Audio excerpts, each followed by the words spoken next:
loves, how are you guys doing? My name is Maggie Aching. If you are new here, you are very welcome. If you are a returning subby, you're also welcome. Good to have you back here again. Now today I want to do a video on pricing for an open air market. If you're selling in an open air market, how you need to price your things, because you know the air market, you need to be very sharp for you to be able to sell your things chop chop. All right.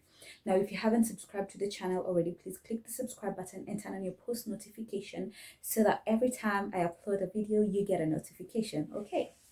Now, the open air market is a very interesting market because first you have to know that the bill price that you're going to be going for is not the pricey bills, all right? So if you're opening a bill in an open air market, you have to get, yes, a good bill, but the price have to be a bit lower, okay? For example, you can get like cheaper bills for tops instead of going all the way to poly chiffon tops, which is an amazing bill. You can go for something like poly tops, all right?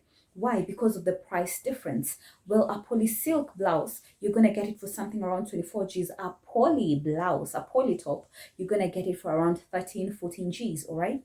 Now, the thing is, the poly top is actually not a bad bill, all right? But it's budget friendly and it's still going to give you the same thing that poly silk is going to give you. Difference is the quality. So please, when you're going for an open air market, make sure the bill price that you're going for, the bills that you're going for are not so pricey, because if they are so pricey, it's going to be a challenge to recover, because opening in an open air market, your prices have to be very favorable for people to buy, okay? Because there's already a notion when clothes have been spread on the floor, when it's an open air market, prices need to be very friendly, okay?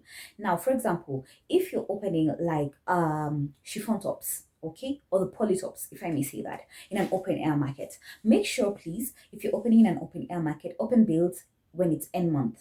All right, don't open builds in the middle of the month. It ain't work like that in the open air market, you know, like when it's like an online shop or your kawaida shop, anytime is bill opening time, right?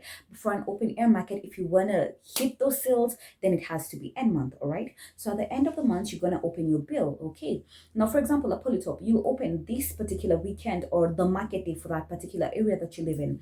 When you open the polytop, you're going to start with 200 bob. Okay, 200 bob, you're going to be selling like the price that people are going to be taking like the really good quality stuff with. All right, now, when you move to the next weekend, the price which you are selling with the first weekend will definitely have to go lower, all right? So the next weekend or the next market day, from 200, you're going to go to something like 150. So it's going to go lower, lower, lower, like that, like that, like that. The next weekend or the next market day, you're going to go to 100.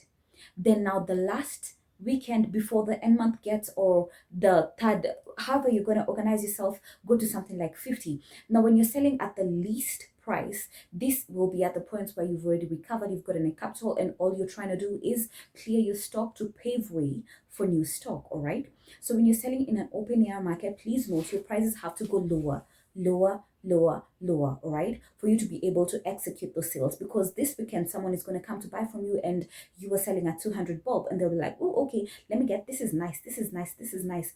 Next weekend they're going to pass by and they're like, I already saw this stuff, but then they're going to hear the price and they're like, 150. Last weekend they are 200. This weekend it's 150. And they're gonna come and buy more tops, all right?